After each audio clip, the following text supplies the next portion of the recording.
Hello everybody, today we're going to talk about photosynthesis. This is a process that's carried out by protists, bacteria, and also plants. It's going to enable them to take photons of light and convert that into chemical energy in the format of sugar. And this is the basis for all food chains really on the planet and all life as we know it. The process originated somewhere in the ballpark of 3.5 billion years ago.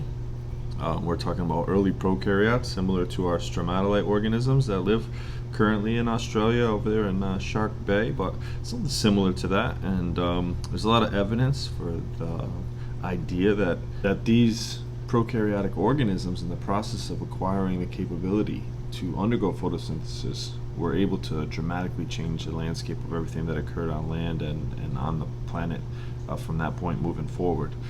Early evidence suggests that we didn't have ozone layer, we didn't have oxygen in the atmosphere, and these things were contributed or made as a byproduct of photosynthesis. And obviously without ozone, we would not be able to block sufficient amounts of ultraviolet radiation, and really no life would be capable on land. And without oxygen in the atmosphere, organisms couldn't advance into cell respiration.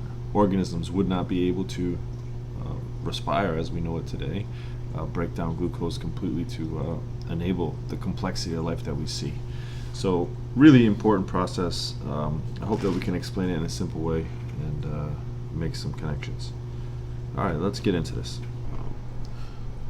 So on the underside of leaves, there's a million of these little tiny mouths called stomates or stomata, and these things are going to enable carbon dioxide and other gases to enter into the plant's tissue. And so we're going to take that carbon dioxide, as long as the plant has sufficient supply of water that's coming into the plant through its root system in most species, and we have sunlight, we're going to be able to produce sugars. And as a byproduct of that, the plant really doesn't give a crap about it, but it does produce oxygen, which is really nice for us. Because obviously we use that oxygen and those sugars to make carbon dioxide and water. Okay. All right. So here's the organ that's primarily responsible for all the activities we're going to discuss today. This right here is called a chloroplast. These are individual thylakoids. This individual thylakoid membrane here. When we stack the thylakoids up, we have 1, 2, 3, 4, 5, 6, 7 of them here. This stack is called grana.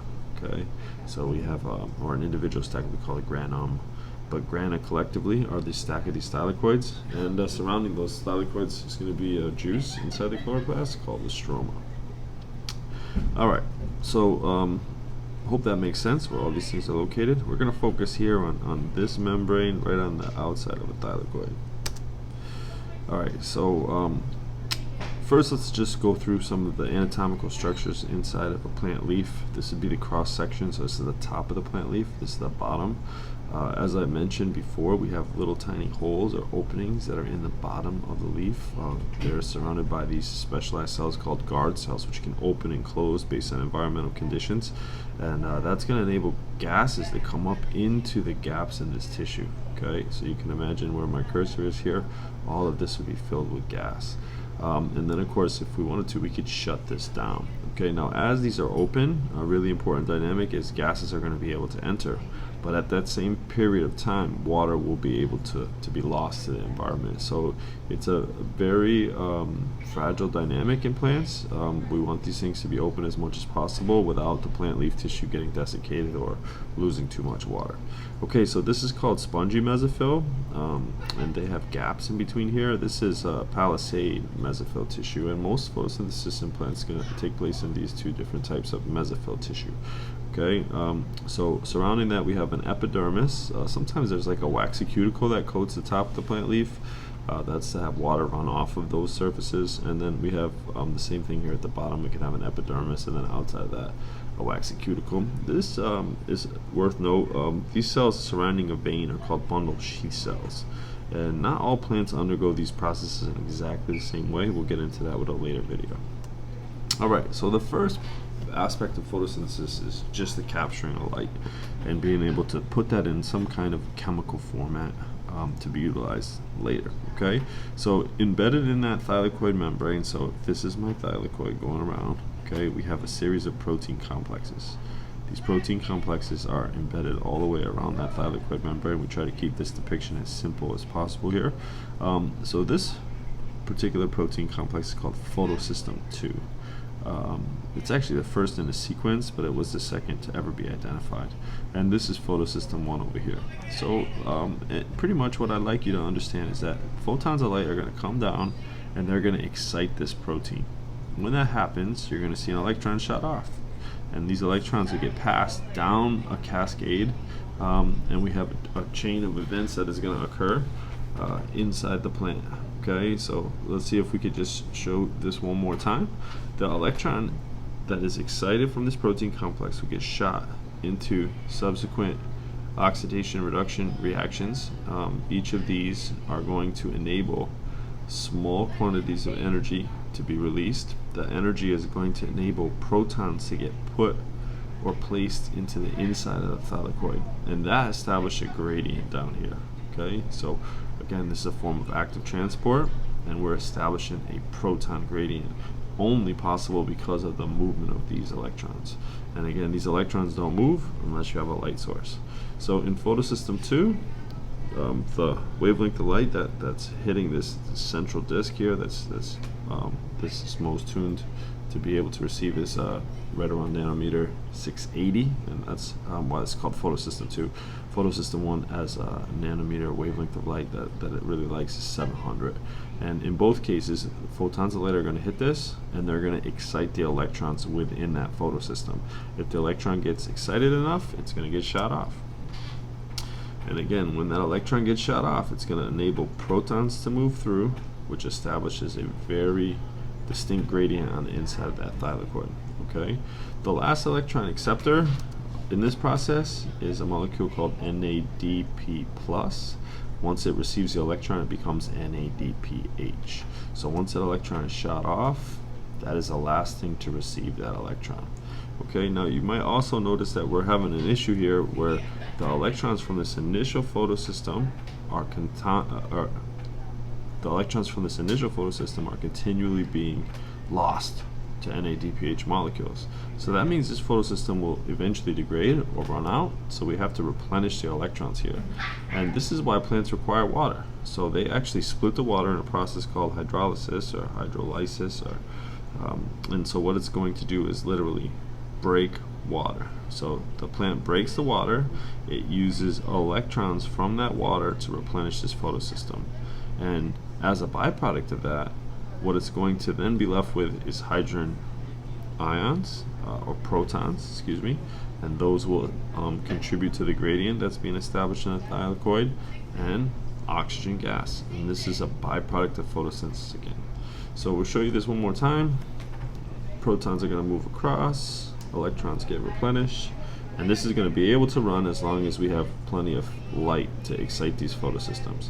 So what we're left with is some NADPH molecules and a whole crap load of hydrogen ions that are found inside of the thylakoid. So all we have to do is provide an opportunity for those protons to move through a very specified channel, and we're going to use that kinetic energy to be able to add phosphates to ADP. And this is where the vast majority of the chemical storage takes place in terms of utilization of the photons of light, the energy from these photons. So in the end, what we walk away with from the light reactions is NADPH and ATP. And these are the two products of the light reactions. The things that are required for the light reactions to occur, again, you need sunlight. Without sunlight, it's not going to work. You need an intact thylakoid membrane, right, to be able to establish that proton gradient, and you also are going to need water to replenish electrons. So I hope all of that makes sense. Let's move on. Okay, so those reactions are taking place inside of the mesophyll tissue. I just want to reiterate that, and inside specialized organelles within that tissue, that's called chloroplasts. And again, the light reactions take place inside the thylakoid, so on the edge of this particular part of the thylakoid membrane. Okay, so now we have these guys, ATP and NADPH, and what we're going to do is we're going to utilize the energy, the chemical energy stored. It's an electron carrier, so we're going to add some electrons to other things. We're going to oxidize this molecule, and reduce other molecules, and we're also going to add phosphate groups to other molecules. Now these two things are an integral part of modifying the structure to be able to get to our final goal, which again is glucose. Okay, so in the Calvin cycle takes place in the stroma. So in the final stage of the process, we're going to take our products from the light reactions, which were ATP and NADPH, and these of course are storing some of the energy from the photons of light. This is an electron carrier, so remember NADP plus picked up an electron to become NADPH. We've acquired several of these molecules as alongside several ATP molecules, and these guys really are going to provide some of the changes that are going to occur throughout a cyclic process called the Calvin cycle. They're going to provide energy, they're going to provide phosphate groups and electrons, and we're going to see a series of complex reactions where an initial molecule is going to be assembled utilizing carbon dioxide, and that molecule is going to be modified through several intermediate reactions. Those modifications are going to net a molecule of G3P, and I want to go into this in a little more detail, but just keep in mind that these intermediates we don't have to necessarily memorize. It's really important that we understand the products and the reactants and know what we're going to pull out from this whole process. Okay, so again, ATP and NADPH are what we have as a result of the light reactions. We are going to pull in carbon dioxide in the plant stomates, or stomata, excuse me, and those carbon dioxides are going to get fixed. They're going to become part of a larger compound by an enzyme called Rubisco. Now, just to give you an idea of the scope of this thing, this is the most abundant protein on the planet. So photosynthesis is a huge process, and Rubisco is utilized in C3 plants, a specific type of plants, to grab carbon dioxide from the surrounding tissue and incorporate that into a carbon-based compound. That carbon-based compound is going to get modified by the addition of electrons, by the addition of phosphate groups, by enzymes that are going to create new iterations, new intermediates, and the net result of all of that shuffling around of this carbon-based compound is we're going to be able to pull out a glyceraldehyde 3-phosphate molecule for every 3 carbon dioxides that are fixed. So as the plant takes 3 carbon dioxide molecules into its tissue and fixes them with the enzyme Rubisco, it's going to be able to go through this process and spit out 1/2 of a glucose molecule. So it's going to actually take 2 turns, or 6 carbon dioxide molecules. So if we have 6 carbon dioxide molecules, we're picking up 6 carbons, and those 6 carbons are going to get incorporated into our final glucose molecule. So as long as we have ATP and NADPH in sufficient abundance, and we're able to grab carbon dioxide from the surrounding air and fix that into the plant tissue. Again, this process happens in the stroma of the chloroplast organelle. As long as we have Rubisco that's able to fix those carbon dioxides, we're going to be able to spit out glucose. That's photosynthesis. These glucose molecules are going to be able to be stored, temporary forms, more long-term forms, like some of the carbohydrate bodies that are found in plants, and we're going to be able to break those down to supply energy throughout the organism's daily activities. So that is photosynthesis. Have a great day. And that is going to be converted into sugars so that those organisms can utilize those sugars later. I think it's also important to note that, like all these plants, they're not producing sugars to be eaten to die. I mean, it makes absolutely no sense whatsoever. They're producing those sugars to later be metabolized in a process called cellular respiration. And really what that is like an energy storage compound. So it's enabling the plant to store energy in its tissue for periods of time. Okay? All right. So what's happening again, you guys, is we have the sun here. The sun is producing photons of light. The light is coming down and touching these organs here on the plant. This is a leaf. Leaf can have a million different iterations on the planet. This happens to look similar to like a maple tree. But what's happening is the sunlight is providing photons of energy.